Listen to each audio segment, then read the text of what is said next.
Hola, ¿qué tal amigos? ¿Cómo están? Muy buenos días, bienvenidos a esta nueva edición de su programa Cara a Cara. Sin duda estoy bastante contenta porque hay respuesta por parte de la población. Este programa tiene una gran acogida porque tratamos diversos problemas de la salud sobre todo.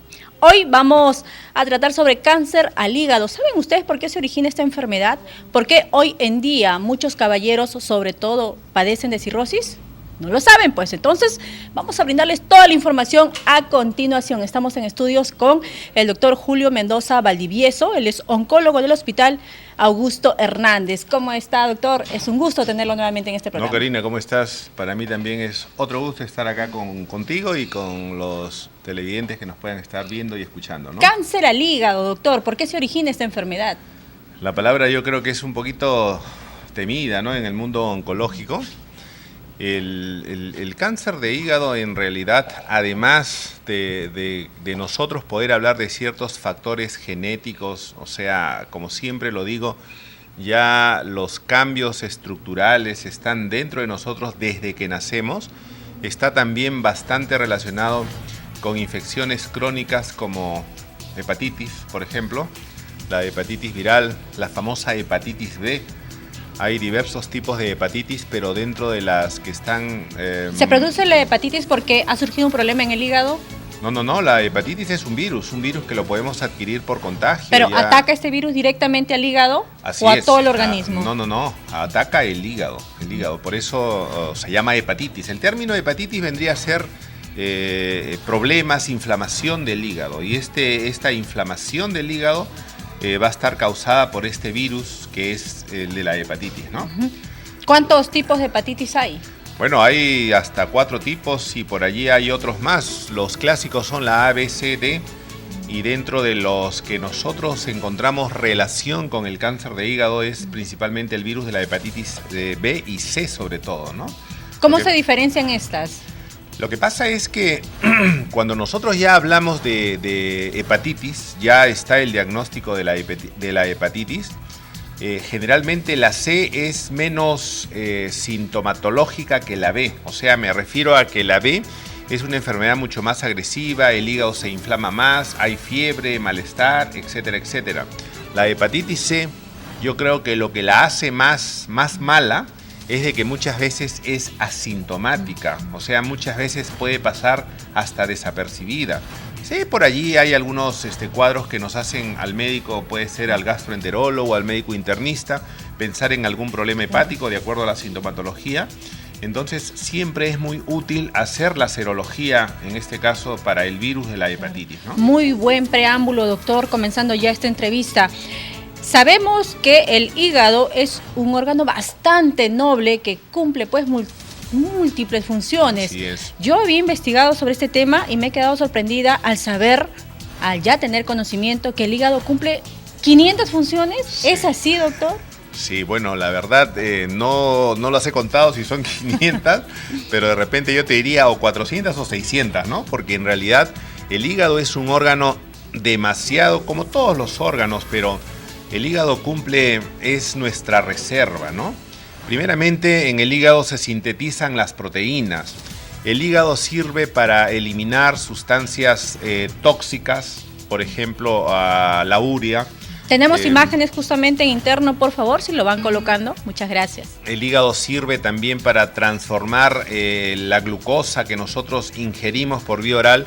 El hígado saca esa glucosa de nuestro torrente sanguíneo y la almacena en forma de glucógeno para que en algún momento que nos falte la energía, utilicemos ese glucógeno y podemos transformarlo en energía, ¿no? Mire, el que vemos, doctor, es un hígado enfermo.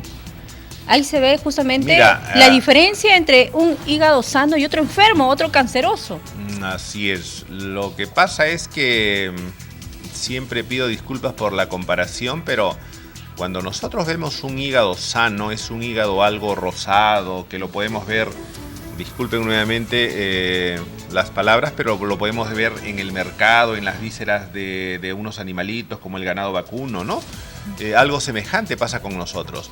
Pero ahí ya nos están mostrando un hígado amarillento, un hígado que prácticamente está bastante graso. Y esto se ve con el transcurrir del tiempo. Este es el famoso término de esteatosis hepática o hígado graso, que la verdad lo portan y lo tienen casi el 80% de nuestra población. Esto ya viene por la ingesta crónica durante años de frituras, grasas, por la ingesta de alcohol también. Es que el hígado prácticamente trabaja más de lo normal, satura su funcionamiento y ya empieza a degenerar el tejido hepático, ¿no? Cuando comemos mucha grasa, entonces estamos perjudicando directamente al hígado. Es que el hígado, así es, el hígado a través, como decíamos, cumple funciones tan importantes como es a través de la vesícula también secreta la bilis. Y esta bilis, parece mentira, es la que va a degradar las grasas que ingerimos. Estas grasas pasan por el intestino delgado después de haber pasado por el estómago. Y justamente en esta primera porción de intestino delgado es cuando la bilis sale de la vesícula, se deposita allí y nos va a permitir asimilar las grasas de los alimentos, lógicamente de una manera sana, normal.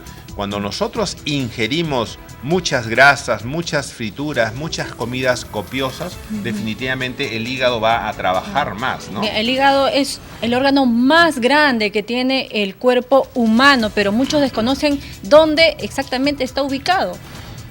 Sí, nosotros, para que nos entendamos con el público, es el abdomen nosotros lo dividimos en regiones, pero yo, para que tengan una idea mejor y más clara a los televidentes, el hígado lo localizamos por debajo de nuestras costillas del lado derecho. En medicina a esa zona le llamamos el hipocondrio derecho, ¿no? Entonces, por debajo de las costillas del lado derecho es donde se encuentra el hígado. Y eso es muy importante porque muchas veces el paciente llega con dolor en el hipocondrio derecho. Normalmente el hígado o no se palpa o se llega a palpar cuando está algo inflamado. No hablemos de cáncer ni nada de esas cosas, pero cuando está algo inflamado lo encontramos el hígado un poquito crecido por debajo del reborde costal, ¿no? Y si hay dolor, pues ya nosotros nos abocaremos a estudiar el hígado dependiendo de la sintomatología que presente el paciente. Si hay dolor, si hay inflamación, es porque digamos que la enfermedad está avanzando progresivamente, porque normalmente sabemos que los síntomas se presentan de manera sintomática. Lo que pasa es que estamos hablando del hígado normal, después estamos hablando de la hepatitis. El término itis significa inflamación. Si yo tengo una amigdalitis es porque tengo las glándulas, las amígdalas inflamadas. Hepatitis es cuando ya el hígado está inflamado. O sea, si está inflamado el hígado por una hepatitis, por ejemplo, definitivamente yo voy a palpar el hígado inflamado, doloroso, etc. Ahora, otra cosa es ya hablar de cáncer de hígado. El cáncer de hígado, sí, lastimosamente, cuando se presenta ya en estadios avanzados. Y ojo, el hígado generalmente está compuesto por dos lóbulos principales, o sea, dos porciones. Es el mismo hígado, pero en el lado derecho tenemos una porción más grande que es el lóbulo derecho. Y hacia el lado izquierdo hay como una lengüita del hígado que es el lóbulo izquierdo. Entonces, dependiendo de dónde se localice el tumor, definitivamente la sintomatología va a ser más agresiva o menos agresiva. Si es hacia el lado derecho, donde el lóbulo es mucho más grande, definitivamente el paciente va a tener dolor, un dolor exquisito, el tumor va a crecer, o sea, se va a palpar más fácilmente que si fuera en el lado izquierdo, donde el lóbulo es mucho más pequeño. O sea, es lógico, si el lóbulo es pequeño y en ese lóbulo izquierdo apareciera un tumor, lógicamente la sintomatología se va a dar en estadios tardíos, ¿no? O sea, en etapas tardías. Puede demorar 3 meses, 6 meses en crecer, a diferencia del lado derecho, que en un mes puede dar una sintomatología. Claro, se menciona que hay dos clases de tumores, el benigno y el maligno. En este caso, el benigno también necesita de repente una operación, una intervención quirúrgica. Dependiendo, sí. Yo creo que la pregunta es bastante buena porque, por ejemplo, un tumor benigno a nivel de hígado puede ser una hidatidosis, que es un parásito producido por la ingesta de leche contaminada por unos parásitos, etcétera, etcétera. Entonces, esos se implantan en el hígado. Eso no estamos hablando de cáncer, pero sí el hígado puede tener esos nódulos benignos que definitivamente cuando son muy grandes la conducta quirúrgica está dada. Cualquier tumor, así sea benigno, que aparece ya sea en el hígado, en la mama, en la misma piel, ¿no? Si nosotros vemos que es ya demasiado grande o está perjudicando el funcionamiento normal del órgano donde está, la indicación es quirúrgica. O sea, hay que operar ese paciente. De todas maneras, a partir de estos instantes entonces queda la línea aperturada 256735 si usted quiere formular alguna consulta. Doctor, ¿qué podemos hacer frente al hígado graso? Porque sabemos que del 100% de las personas, de toda esta población que existe en ese universo, el 60 o 70% tiene un hígado graso. Así es. Y yo te diría hasta más, ¿ah? Nosotros, bueno, con la ayuda ecográfica y todo, te digo, por lo menos yo calculo que del 60 subimos a un 80%. Yo creo que de cada 10 pacientes, por lo menos 7, 8 están reportados con hígado graso o esteatosis hepática, etcétera. Ahora, ¿qué hacer? Lastimosamente, cuando ya el daño es severo, es mayor, no vamos a poder regenerar ese tejido, porque qué bonito sería, yo me enfermo del hígado, tengo el hígado graso, etcétera, etcétera, lo tengo enfermo, no me preocupo, sigo comiendo mis dietas copiosas, mis frituras, mi grasa, mis chicharrones todos los días. ¿Por qué? Porque después, como la dieta, después agarro y 6 meses voy a tomar mis pastillas y me va a regenerar el hígado. Eso en realidad no existe. Tejido enfermo, o sea, cuando el tejido ya está dañado, es poco probable que tú puedas recuperar ese tejido. ¿Es mentira entonces que el hígado es el único órgano que se reconstituye? Esa es otra reconstituye en el sentido, ¿sabes cómo lo toman, Karina? En que el hígado es el órgano más grande que hay en nuestra economía. Pero da la casualidad que este hígado grande puede funcionar con la cuarta, o hay veces hay literaturas que te dicen con la quinta parte de su tejido. O sea, si yo tengo, vamos a decirle, no la quinta, vamos a decir que yo tengo la mitad de mi hígado enfermo, la mitad de mi hígado, disculpando la expresión, ya no me sirve, tranquilamente con la otra mitad yo puedo suplir y cumplir las mismas funciones que cumple mi hígado en forma total. Ahora, con un 50% fácilmente el hígado puede cumplir las 500 funciones que desarrolla. Así es. O sea, yo hace un momento te decía, hay 2 lóbulos en el hígado, ¿no? Uno derecho, que es el más grande, el más voluminoso, y uno izquierdo, que es pequeñísimo. Por A o B tú puedes tener un tumor benigno, maligno en el lado derecho, y al operarlo prácticamente estás sacando las 2/3 partes del hígado. Te va a quedar una tercera parte que es el lóbulo izquierdo. Con esa tercera parte tu hígado va a funcionar perfectamente 20-25% más o menos. Así es. Entonces, eso nos da la facilidad. Eso de decir se regenere, no es tanto como que se regenere, porque ¿sabes qué, Karinita? Yo te diría, pues, los cuadros que están con cirrosis, con hepatitis complicada, o por último con cáncer, que creo que nos estamos apartando un poquito del tema, pero es el tema central de hoy.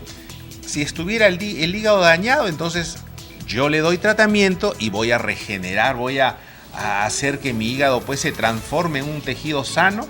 Eso yo creo que si existiera, entonces no estaríamos hablando de trasplantes hepáticos, etcétera, ¿no? Pero ¿hay trasplante? Sí, el trasplante es una alternativa bastante buena. No tengo yo la experiencia como para poder decirte, mira, se han operado tantos o trasplantado, por ejemplo, no sé, 5 o 10 pacientes en 5 años, y de los 5 o 10 pacientes, cómo han evolucionado favorable, desfavorablemente. Eso sí, las estadísticas no las tengo, ¿no? Hay pacientes, en este caso menores de edad, pequeños, que también presentan cáncer al hígado.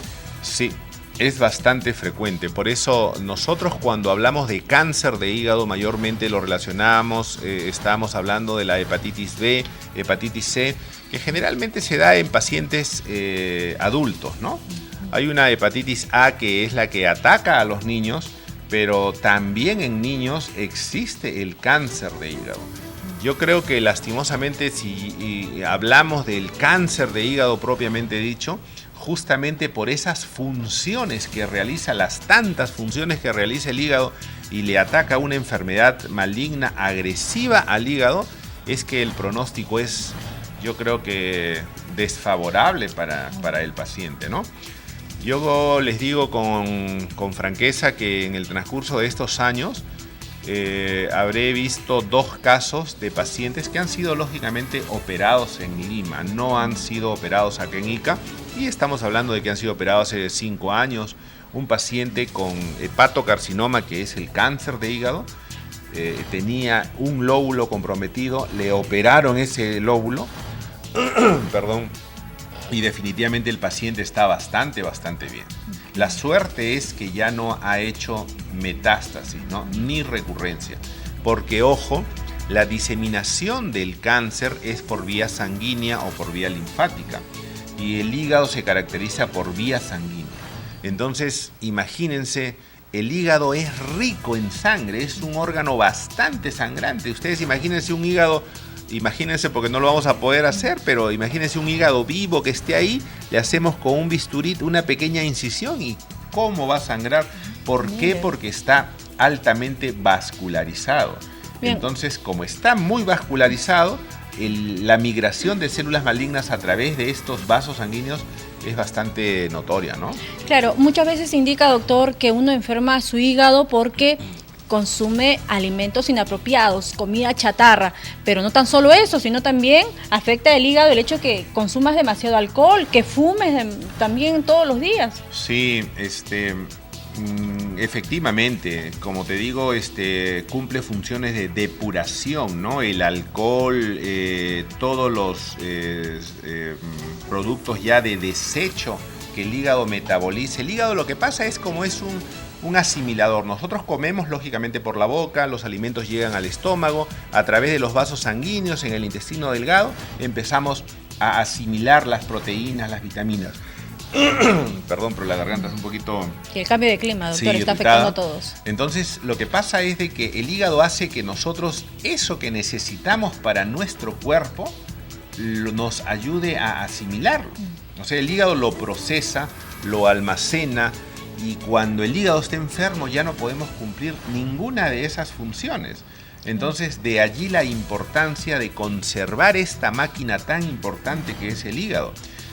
Si el hígado está enfermo, entonces a partir de ahí de repente se comienzan a dañar los demás órganos, ¿no? Definitivamente. Porque no hay un buen funcionamiento. Definitivamente. Mira, el hígado tiene que ver hasta con problemas de coagulación. O sea, el hígado interviene, hay factores que intervienen en la coagulación. O sea que si mi hígado se enferma, el paciente corre el riesgo de poder sangrar, etcétera, etcétera. Es decir, que si yo sufro de repente un corte en la mano, si mi hígado está sano, inmediatamente hay una muy buena coagulación. Bueno, yo creo que el ejemplo es práctico y sí, definitivamente. Si está tu hígado sano, tu coagulación va a ser muy buena. Los factores que intervienen en la coagulación va a ser muy buena y no vamos a tener problemas. La idea es cuando ya la enfermedad está implantada en el hígado. La idea es cuando ya el hígado está enfermo, en este caso por cáncer, por un tumor maligno. Hay que decir qué alternativas nosotros podemos ofertarle a este paciente. Las alternativas terapéuticas existen, pero el pronóstico, o sea, los resultados, todavía no son tan favorables para el paciente. Lo primero que hay que hablar y recordarle a los pacientes en este caso es que muchos van y dicen: doctor, yo quiero pastillas para esto, doctor, yo quiero pastillas para lo otro, doctor, ¿qué puedo hacer? Cuando estamos con el hígado enfermo, lo ideal es ingerir la menor cantidad posible de pastillas, de medicamentos, porque quien los va a procesar es el hígado. Y si nuestro hígado está enfermo, entonces 2 cosas: no vamos a asimilar lo que ingerimos, y otra cosa es que lo vamos a seguir dañando a este hígado en su trabajo. Muy importante, doctor, este dato, porque sabemos que hoy en día hay personas que padecen de diversas enfermedades y consumen más de 5, 6, hasta 7 pastillas diarias. Entonces, si su hígado está enfermo, estas pastillas no los van a ayudar en nada. No los van a ayudar en nada. Es más, hay que plantear el tratamiento en cada paciente, ¿no? Nosotros muchas veces lo que tratamos de darle es soporte al paciente, o sea, ayudarle. Por ejemplo, si tú te das cuenta, un paciente, el hígado también, te decía, interviene en la formación de aminoácidos, que son proteínas, etc. cuando ya el hígado está enfermito, entonces vemos que el paciente como que se hincha un poquito. Se hinchan los pies, se hinchan las manos y muchas veces le hacemos un dosaje de proteínas, de albúmina, y están bajas las proteínas. Entonces nosotros lo que tratamos en la práctica diaria es de tratar de nivelar ese déficit que tiene, en este caso el paciente, de proteínas, ponerle sus proteínas endovenosas, etcétera, etcétera. Se me ocurre ahora un aporte nutricional que todos conocemos, es la clara del huevo, ¿no? La clara del huevo es 100% proteínas, es 100% Sí. albúminas. Entonces, muchas veces el paciente dice, doctor, no tengo plata para comprarme las albúminas, que son, bueno, no tan caras, pero sí tienen un costo apreciable para gente de pocos recursos. ¿Y eso lo puede sustituir por la clara de huevo? Es que la clara, siempre y cuando el paciente coma, hay pacientes que en su dieta están hasta con 6 claras de huevo diarias, ¿no? Definitivamente sí tienen que tener las gallinas, porque Claro. si Sí, no, hay que imagínense, criar estarían comprando gallinas. pues igual, ¿no? Kilos de huevo, pero diario. La idea es esa, ¿no? De tratar de darle soporte al paciente de acuerdo al déficit que presente en este caso el paciente en cuanto al funcionamiento hepático.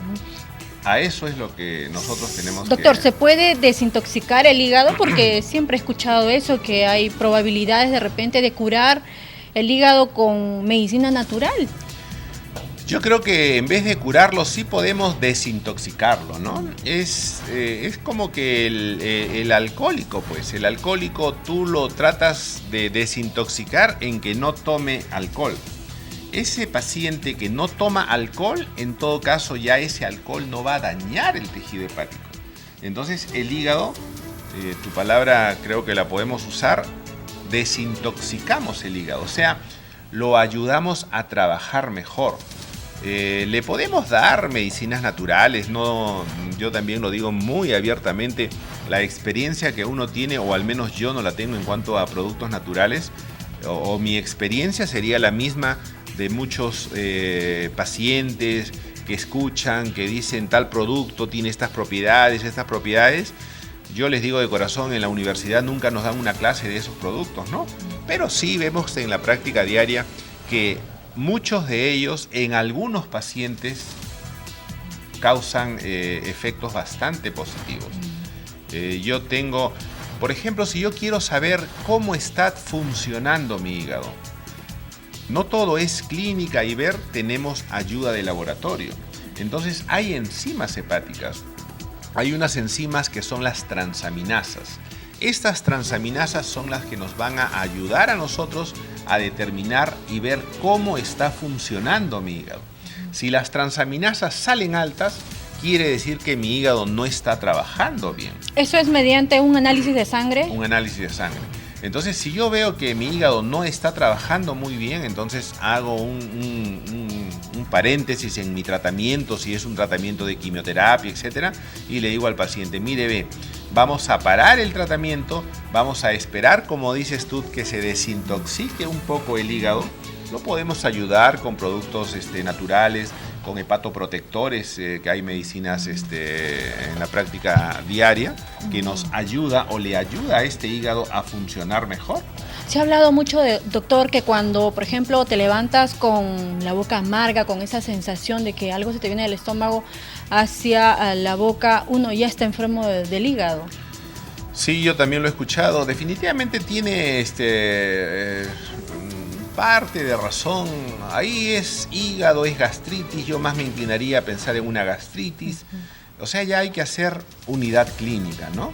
La idea es ver que el paciente, yo te podría decir, de repente si hay amargor de boca se ha visto que es hasta por caries, ¿no? Entonces Sí. no echarle la culpa tanto al hígado. Al hígado, Así ¿no? es. Sino de repente puede haber otro problema del cual el paciente tiene que ir inmediatamente al médico para ver qué es lo que está pasando. Y peor aún, pues si es un problema del hígado, pero si esta enfermedad se detecta a tiempo, pues tiene un tratamiento. ¿Cuál es este? Sí, hablando de cáncer. Lastimosamente perdona. Lastimosamente, en lo que es ya cáncer de hígado, el cáncer de hígado cuando está en inicios, nosotros le ofertamos la alternativa quirúrgica cuando está en inicios. O sea, puede ser un solo tumor menor a 5 centímetros. Señor, vamos a hablar con el cirujano digestivo y vamos a ver si se puede operar ese hígado. Que lo hacen y muchas veces el paciente queda bien. Cuando ya el hígado tiene un compromiso mayoritario, o sea, ya el compromiso es mayor de los 2 lóbulos, etc., ahí sí ya el tratamiento se hace mucho más difícil. Mucho más difícil en el sentido de que no vamos a poder nosotros sacar la totalidad ni gran parte del hígado hablando de cáncer. Algunas veces yo he escuchado y decir, ¿no? Cáncer de hígado, trasplante hepático. Yo creo que es algo errado. No es así. ¿Cómo es un entonces? Trasplante, no, es que hablar de trasplante, y no solamente de hígado, cuando hablamos de trasplante en linfomas, cuando hablamos de trasplantes en leucemias, cuando hablamos de trasplantes hepáticos, definitivamente es en un paciente que, entre comillas, está sano. El hígado es tan importante que yo creo que no forjaría un trasplante en un paciente con cáncer de hígado avanzado. Definitivamente el pronóstico es bastante y creo que no se arriesgaría ningún médico a ofertarle al paciente un trasplante hepático. ¿Esto empeoraría la situación del paciente? Yo creo que sí, porque nosotros para trasplantar a un paciente tenemos que tener la seguridad de que este paciente, entre comillas, no tenga la evidencia de enfermedad. O sea, siempre yo planteo de que el trasplante no es una alternativa. O sea, si yo tengo un cáncer y me va mal con tratamientos de quimioterapia, de radioterapias, me va mal, o sea, no responde el paciente al cáncer. Eso no quiere decir que no responde con esto, entonces te voy a trasplantar. No buscando es así. una salida, Así se comete es. el error, ¿no? El trasplante es una etapa del tratamiento. El trasplante nosotros lo planteamos cuando el paciente está sano. Por ejemplo, si yo tengo un cáncer de hígado, que es rarísimo un trasplante de hígado en paciente con cáncer de hígado, pero para que nos entendamos con los televidentes, si yo tengo un cáncer de hígado localizado, yo a ese paciente lo opero, ya no tiene ya la enfermedad. Entonces le hago un estadiaje, un screening total de todo el cuerpo y veo que por allí, en el otro lóbulo del hígado, como que ya me está apareciendo unas manchitas, pero todo su organismo está sano. Entonces yo digo, bueno, ¿saben qué? Vamos a sacarle este hígado enfermo y podemos ponerle otro, pero siempre y cuando el funcionamiento general del cuerpo esté bien. No vamos a trasplantar. El hígado, tú lo has dicho, cumple funciones tan importantes que si se enferma el hígado, posteriormente se deben enfermar los riñones, posteriormente se deben enfermar, no sé, los pulmones, el corazón, etc. ¿Y en qué medida te ayuda la quimioterapia? La quimioterapia es un tratamiento sistémico. La quimioterapia es un tratamiento que uno lo da, son fármacos, son antimitóticos, o sea, son medicinas que van a ir por la sangre y esas medicinas van a matar las células malignas. Entonces, ¿de qué forma me ayudaría a mí la quimioterapia? Si yo tengo un cáncer, en este caso de hígado, no lo puedo operar, en todo caso le doy su tratamiento endovenoso, que es la quimioterapia sistémica, con la esperanza, ojo, no estoy hablando de curación, con la esperanza de que esa medicina vaya por la sangre, llegue al hígado y todo ese tejido enfermo que está, tratar de matar ese tejido enfermo. Y reducir de esa manera el diámetro también de la tumoración, ¿es posible eso? Así es. En tratamientos eso sí no se hace, por ejemplo en ICA, ya que estamos hablando de la quimioterapia, tenemos un tratamiento que es la quimioembolización. ¿Qué es lo que hacen? Y sí se hace en Lima. Cuando hay un tumor hepático único, con la ayuda del radiólogo, hay radiólogos intervencionistas, o sea, que a través de las imágenes radiológicas, ecográficas, etc., se llega con un catéter por las vías biliares y se llega hasta la zona donde está el tumor. Y a través de ese catéter se administra la quimioterapia, o sea, ya no a la vena que por afuera, ¿no? sino va directo a la zona que está afectada. Ahora, tú dirás, ¿y por qué esto no se hace a menudo? Porque en realidad, y hay que decirlo, el cáncer de hígado tiene un pronóstico bastante desfavorable. O sea, generalmente cuando el hígado se enferma por cáncer, las probabilidades curativas son escasas. Entonces nosotros, para plantear todas estas alternativas terapéuticas, tenemos que ver que en realidad o la enfermedad esté sumamente localizada o, entre comillas, que el paciente haya recibido un tratamiento anterior y está sano. Por ejemplo, si nosotros hablamos de cáncer de hígado, una cosa es hablar de un cáncer de hígado primario, o sea que el tumor ha nacido en el hígado, este es el famoso hepatocarcinoma, o también la otra probabilidad es un cáncer metastásico de hígado. Cuando el cáncer es metastásico, quiere decir que el hígado está comprometido por un tumor maligno, pero ese tumor no ha nacido en el hígado, sino ha nacido en otro órgano. Por ejemplo, en las mujeres, vamos a poner el ejemplo, un cáncer de mama que lastimosamente ha evolucionado desfavorablemente y el cáncer le ha avanzado al hígado. Si es así, Karina, si nosotros hablamos de cánceres o tumores malignos de hígado metastásicos, el pronóstico se hace mucho más desfavorable, porque ahí sí no vamos a estar hablando de alternativas quirúrgicas, de alternativas de, qué sé yo, de trasplantes menos. Ya estamos hablando de un tumor maligno, puede ser de mama, de pulmón, que ha dado o ha migrado al hígado, lo que hace que el cáncer en este momento ya está en estadios muy avanzados y para lo cual pues no hay alternativas o armas para luchar. Claro, ¿no? Y para no hablar de palabras mayores, para no hablar sobre metástasis, quimioterapias, radioterapias, pues lo importante es prevenir las enfermedades. Hablamos justamente del cáncer de cuello uterino, del cáncer de ovario, del cáncer de seno, del cáncer del pulmón. O sea, nosotros podemos prevenir esas enfermedades para no llegar pues a una etapa que podría significar la muerte, ¿no? Sí, contigo una vez estábamos conversando y yo también quería llegar a eso, ¿no? O sea, hablar ya de cáncer de hígado es como que estar ya en la última etapa de la guerra y de repente nosotros ya estamos cansados para seguir luchando contra el enemigo. Lo que nosotros debemos de hacer es prepararnos antes de la batalla. O sea, no esperar a llegar a ese momento de decir, oye, tengo cáncer de hígado, estoy mal, ¿qué hacemos ahora? No. La prevención es algo muy importante, no solamente en oncología, si estamos hablando de medicina, sino en cualquier rama de la medicina. Para la diabetes, para pacientes hipertensos, etcétera, etcétera. Pero prevención no es evitar. O sea, prevenir no quiere decir que yo voy a prevenir que a ti te aparezca el cáncer, no. Prevenir, la prevención es tratar de detectar la enfermedad cuando se presenta en estadios iniciales. Eso es lo que nosotros tenemos que hacer. Por ejemplo, y de allí los programas preventivos. Esto sí va para las autoridades y todo. Los programas preventivos que nosotros no lo hacemos. No lo hacemos. Hace poco estábamos hablando de, disculpen la presentación, pero de Oncocer, el centro que hemos abierto o inaugurado acá en Ica, donde prácticamente queremos darle esa alternativa, no solamente al paciente enfermo. Por ejemplo, llega una paciente 30 años y me dice, doctor, no tengo nada, pero mi mamá ha tenido cáncer.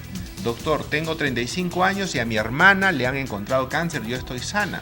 ¿Qué puedo hacer para saber si tengo la probabilidad de tener cáncer o no? Eso es prevención. Entonces, bueno, señora, se le examina, vamos a hacerle tales exámenes y con eso podemos descartar en ese momento si la paciente tiene posibilidades de poder tener cáncer o tiene de repente la probabilidad mala de que se le encuentra ya el cáncer en una etapa inicial donde sí se cura. Y lo recomendable, doctor, también es, aparte de sacarse de los análisis de sangre, también hacerse una ecografía hepática. Definitivamente, la ecografía, que es un método que todos conocemos, la tenemos a la mano hoy en día. ¿Dónde no encuentras iba a decir un ecografista y mis colegas los ecografistas se iban a molestar, pero ¿dónde no encuentras un ecógrafo? Pero ojo, ese ecógrafo tiene que estar manejado por especialistas. Pues hay médicos radiólogos. El médico radiólogo es como un médico oncólogo, es como un médico cardiólogo. El médico radiólogo es una especialidad. Su especialidad de ellos es hacer el examen radiológico, interpretar las placas, y ellos también van a dar un diagnóstico radiológico. Yo es un llamado a los residentes, a los internos ahí en el hospital, le digo, cuando llevamos la placa, no es pecado, ¿no? Oye, mira, sí, nosotros, el oncólogo ve la placa, sí, acá hay un tumor, etcétera, etcétera, vamos a ver. Pero ¿sabes qué? Le digo al residente, anda, conversa con el radiólogo y que él te dé también su apreciación y que él te haga el informe y que él te firme ese informe. ¿Por qué? Porque esa es su especialidad de él. El médico radiólogo va a saber definitivamente mucho más que el oncólogo, que el cardiólogo, que el neurólogo en leer e interpretar la placa. Bien, las personas están llamando al 258064, esa línea es para la edición matinal de ICATV Noticias. La línea que está aperturada en estos momentos es el 256735. Justamente han preguntado por interno si una cirrosis termina con el desenlace de un cáncer de hígado. Así como la hepatitis, la cirrosis está ligada al cáncer hepático. Muchos dicen la cirrosis es el primer paso para un cáncer hepático. ¿Y por qué la cirrosis? ¿Cómo se origina esto? No, es que puede ser también igualito. ¿Qué cosa es la cirrosis? La cirrosis viene a ser degeneración del tejido hepático. Imagínate que ese hígado que lo vemos así rojito, vivito, todo, empieza a secarse. Disculpen nuevamente la comparación, pero siempre hay que usar palabras para que el televidente nos entienda. ¿No? Ese hígado rosadito, vivo que está, empieza a morirse, a degenerarse, a endurecerse, y lógicamente se va achicando porque va dejando pues de funcionar. Entonces, ¿cuáles son las causas de esa cirrosis? También puede ser la misma hepatitis. La causa de la cirrosis generalmente está relacionada o asociada al alcoholismo, porque todo es una cadena. O sea, tú puedes poner hepatitis, cirrosis, cáncer, pero no necesariamente quiere decir que un paciente con cirrosis va a llegar a un cáncer. No. Estaba conversando justamente hace unas semanas con los integrantes del Centro de Alcohólicos Anónimos y ellos hacían mención que la mayoría de los asociados padecen de cirrosis. Es que es así, o sea, el alcohol te degenera el tejido hepático, o sea, es como que tú le estés echando, qué sé yo, ácido a un tejido y te lo va quemando, te lo va sancochando, igualito. Internamente, el hígado, nosotros tomamos el alcohol llega a nuestro estómago, en el estómago hay vasos sanguíneos, esos vasos sanguíneos absorben el alcohol y ese alcohol fluye por todo nuestro organismo. ¿Quién trabaja? ¿Quién hace que nosotros eliminemos ese alcohol de nuestra sangre? Es el hígado. O sea, el hígado es el que más tiene que trabajar, pero lógicamente el alcohol, ojo, no solamente va a dañar el tejido hepático, el alcohol te va a dañar el tejido encefálico, el cerebro, etcétera. Entonces, y hablamos de todo tipo de alcohol porque algunos dicen, bueno, yo tomo vino nada más, ¿no? Sobre todo las damas. Yo tomo vino y no creo que eso me haga daño. Bueno, el vino dicen que es el néctar de la vida, pero definitivamente todo en exceso es dañino, pues al final de cuentas tiene un grado de alcohol, definitivamente. ¿Y el pisco sería el más perjudicial, tomándolo en exceso? No soy muy experto en los grados de alcohol de las bebidas alcohólicas. Se reirán algunos que me conocen y dirán, uy, el doctor cómo miente. Pero la idea es ver el grado alcohólico. O sea, lógicamente, cuanto más grado alcohólico tiene una bebida en relación con la otra, definitivamente el daño es mayor. Por ejemplo, un pisco o un whisky, etcétera, el grado alcohólico puede ser mayor que un vino, ¿no? Pero el vino, lógicamente, es tomarlo pues una copita, 2 copitas, que a nadie le va a hacer daño. Pero ya, definitivamente, así sea vino, así sea cerveza, todo en exceso, cuando ya estamos mareados, ya me vendí, digo, o sea que cuando uno ya está mareado, definitivamente ya es porque el grado de alcohol que tenemos en nuestro organismo ya es tóxico. Entonces, esa toxicidad nos va a afectar definitivamente. Doctor, por sus años de experiencia que usted tiene como oncólogo y ha tratado justamente este tipo de enfermedades como es cáncer al hígado, en su mayoría, ¿qué es lo que ha observado usted? ¿Hombres o pacientes mujeres con cáncer al hígado? Generalmente la pregunta es muy buena y ojo, ¿no? Yo en la práctica diría que mujeres. ¿Mujeres? Así es. La estadística, todo te manifiesta a los hombres por el alcohol y todo. Pero ojo, nosotros en oncología, en cáncer, la dieta es muy importante. O sea, hay pacientes con dietas muy copiosas en grasas, en frituras. Según la realidad nacional, los mayores casos de cáncer de hígado, y esta estadística no la da ICA, lo da el Instituto de Enfermedades Neoplásicas de Lima, que es generalmente el ente que agrupa a todos los pacientes que van llegando de provincias. Bueno, eso también era hasta hace 5 años, donde ahora no, pues ya hay oncología en ICA, ya hay oncología en Arequipa, en el Cusco, entonces ya los pacientes como que ya todos no se están agrupando en Lima, sino ya cada región está teniendo su realidad. Pero las estadísticas que te comento de Lima, del Instituto de Enfermedades Neoplásicas, es que la mayor cantidad de pacientes con cáncer de hígado, vías biliares, etcétera, son provenientes de la Sierra Central, Abancay, Apurímac, etcétera, ¿no? Entonces, nosotros decimos, ¿y por qué? Porque claro, generalmente, ¿qué crees tú? Yo también me hago la pregunta y de repente es por la ingesta ya de las comidas ahumadas o las que ponen a solear, el charqui, etcétera. Entonces son comidas ya más, entre comillas, no descompuestas, pero ya lo sano que tenían, lo fresco que tenían ya no es. Entonces cuando... Comer carne seca como el charqui no es favorable. Si es continuo, no. Definitivamente que no. Esa carne en cierta forma está descompuesta. O sea, lo que hacen es secan la carne. Hay ya sustancias que actúan como carcinógenos. Es como que lo que hablamos acá en nuestra realidad, las cilindradas, las mismas parrilladas, ya está demostrado. Las papas fritas. El pollo a la brasa. El pollo a la brasa. Entonces, o sea, yo como pues mi pollo a la brasa, todo. Hablamos cuando ya es en exceso. Todo en exceso es dañino. Entonces, en Lima detectan eso. Y yo lo que me he dado cuenta y he percibido en ICA es que los pacientes con estos problemas de vías digestivas provienen más, por ejemplo, de Chincha, algo así. Y si tú te das cuenta una cosa, en Chincha la comida es mucho más condimentada que en Ica. Sí. Entonces quizás por allí hay factores que se tienen de alguna forma que tratar de corregir, ¿no? Yo pensé, doctor, que usted me iba a decir que los pacientes con mayor incidencia en cáncer al hígado iban a ser los hombres, pero me ha sorprendido en indicar que sean las mujeres. Y yo mencionaba esto justamente de que sean los caballeros porque en su mayoría hay por bebedores, pues, así bebedores compulsivos. Así es, pero ojo. Hay otros factores, ¿no? Que los bebedores más tienen cirrosis. O sea, esos pacientes degeneran más en cirrosis. Tú me hiciste la pregunta y me dices, doctor, en su práctica diaria, en su experiencia. Entonces, ¿qué es lo que pasa?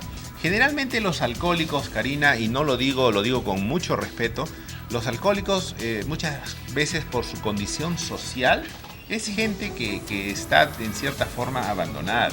Entonces, yo creo que es raro que un alcohólico socialmente abandonado, por allí llega a un hospital, le hace un examen, ven que hay algo malo, entonces es difícil que ese paciente llegue al oncólogo.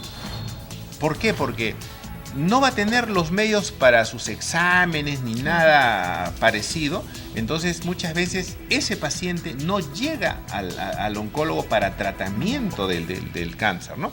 Nosotros ya... Yo te digo la realidad mía, claro, en la práctica diaria. Claro, no llegan al oncólogo porque sencillamente no cuentan con los recursos económicos. Se quedan en su establecimiento consumiendo unas cuantas pastillas que finalmente no les sirve de mucho, ¿no? Y si a ese paciente que está, muchos de ellos en abandono, de repente ni te entienden, ¿no? Llegan sin un familiar, ¿qué le van a decir? Señor, ¿sabe qué? Una interconsulta al oncólogo. No lo hacen. Ese paciente sale del centro donde le dan las primeras atenciones y regresa a su hábitat natural, ¿no? O sea, yo te hablo de los pacientes que uno los ve, los pacientes con diagnóstico de cáncer, que generalmente yo he visto, quizás no en mucha proporción, no vamos a decir que son 10 mujeres, 5 hombres, ¿no? Por allí discretamente aumentado, pero sí el problema en mujeres también es bastante alto, ¿no?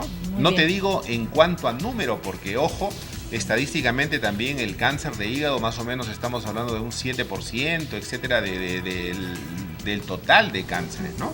Y de ese 7% hay que ver quiénes son los que desarrollan la enfermedad, quiénes son mujeres, quiénes son hombres, etcétera.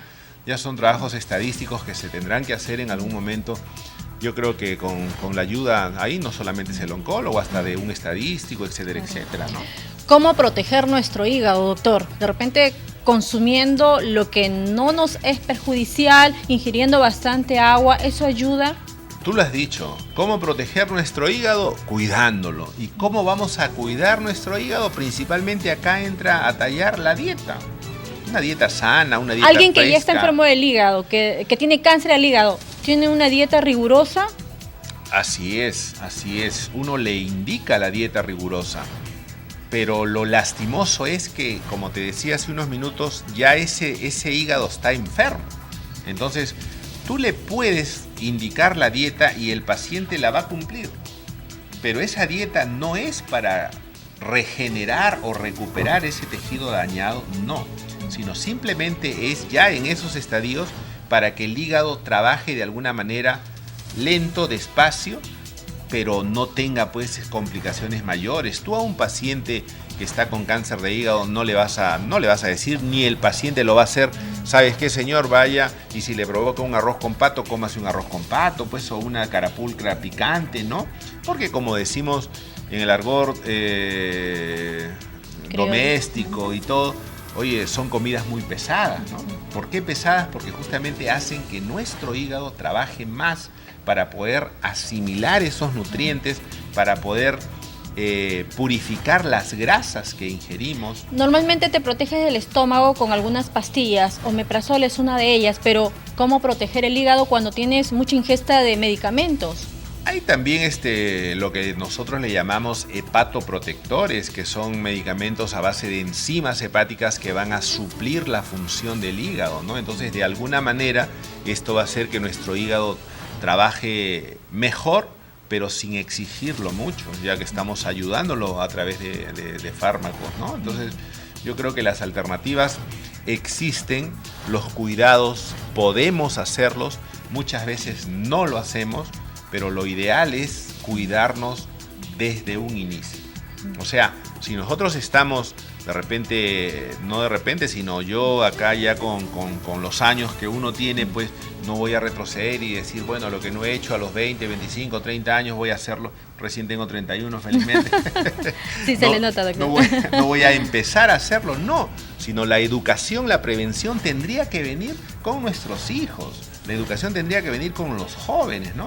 Entonces, porque hablar así al momento, cáncer de hígado, tratar prevención, hacerlo ahora ya con personas como yo, por ejemplo, ya con ciertos años en esta vida, ya si está dañado algo, eso va a ser difícil de regenerarlo. Claro. Pero sí educar a la población, ir hacia los jóvenes, ¿no? Claro. Usted habló hace unos instantes sobre consumir la clara de huevo.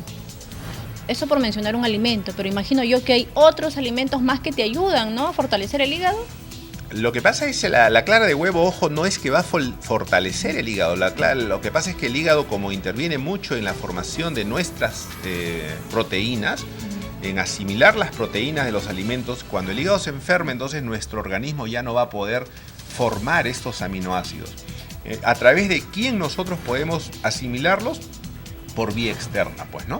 Vía externa, ya sean medicamentos o alimentos.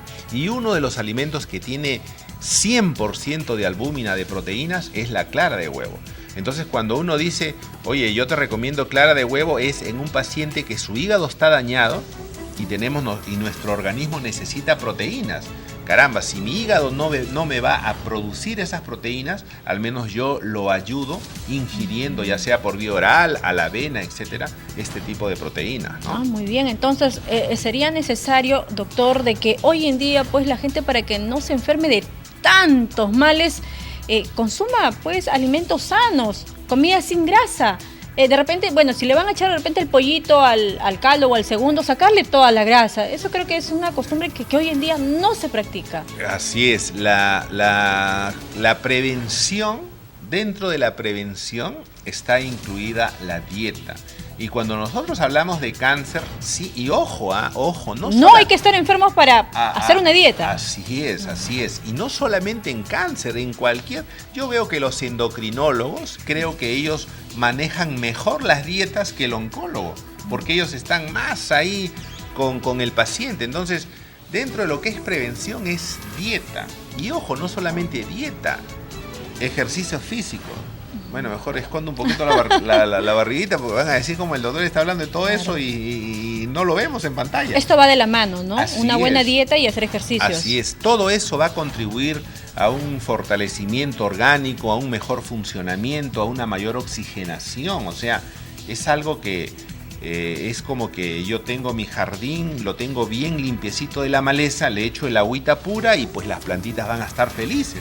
Pero si yo tengo mi jardín y en vez de echarle agua pura le echo agua con aceite, etcétera, etcétera, es lógico pues que esa planta se va a morir. Se va a morir poco a poco. Igualito, mira, ve, yo creo que el ejemplo que estamos ahorita, la tierra que es el hígado ahí, el tejido hepático, se va a morir. Entonces ya no va a producir o no van a poder nacer esas flores, esas plantas verdecitas que vendría a ser las células hepáticas bonitas ahí formadas, sino ya va a estar enfermo. Hay que cuidar nuestro hígado. Yo Doctor, creo que es lo ideal. Oncocer, ¿dónde se encuentra ubicado? De repente aquellos pacientes que quieren hablar un poco más sobre el tema del cáncer del hígado o de repente hacerse un diagnóstico por las dolencias que ya sienten, ¿dónde pueden acudir? Oncocer lo encontramos o estamos en este caso en Conde de Nieva 473, o sea en la cuarta cuadra de Conde de Nieva, y Oncocer, el mismo nombre lo buscamos con esa intención. Ahí empezamos 3 colegas ligados al mundo oncológico, ¿no?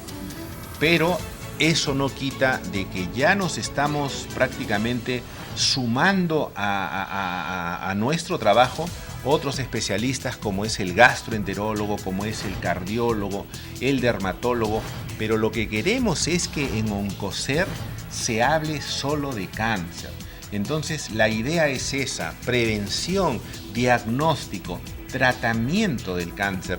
Ojo, como una vez me dijeron, doctor, o sea que ahí van a operar hasta tumores de cerebrales. No, pues señores, hay que ser reales, ¿no? Nosotros lo que queremos es que allí se hable de cáncer y se le dé solución a lo que tiene que solucionarse.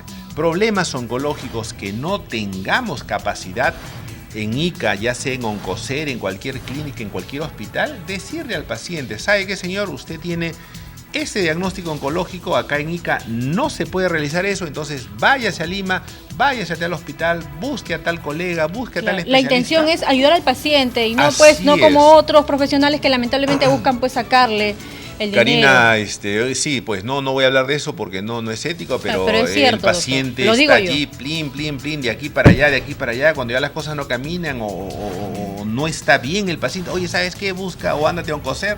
Entonces eso no es el detalle. Nosotros mismos, yo mismo, cuando ha llegado un paciente, señor, usted señor, esto no se puede solucionar en ICA, váyase usted a Lima.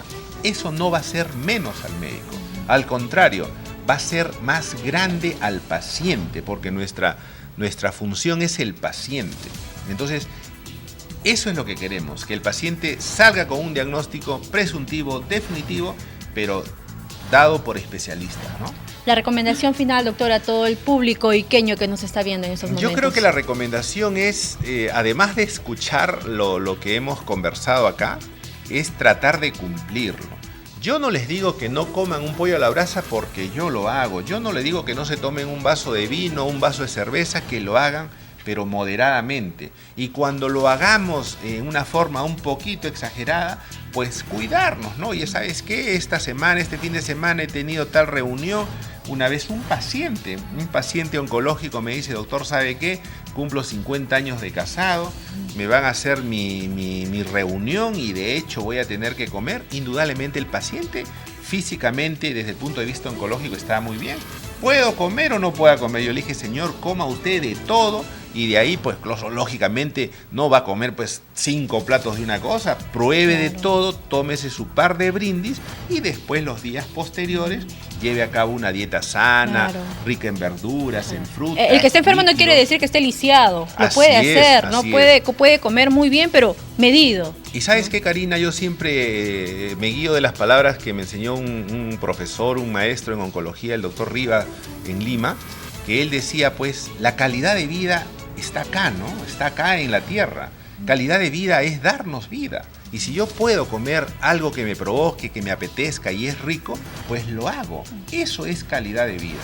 Calidad de vida no va a ser, oye, ¿sabes qué? No comas este pescadito frito y 5 años no come pescado frito, y te lo digo porque hay pacientes que han llegado a mi consultorio así y no lo hacen porque le han dicho que el pescado le hace daño.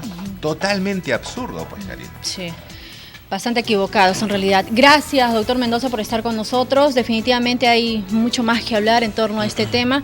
Nosotros, lamentablemente, hemos llegado a la parte final. Ya nos reencontraremos la próxima semana, doctor. Yo creo que sí, Karina. Yo te agradezco y estoy al llamado para estas entrevistas, ¿no? Muchas gracias, doctor Mendoza. Entonces, de esta manera llegamos a la parte final de su programa Cara a Cara.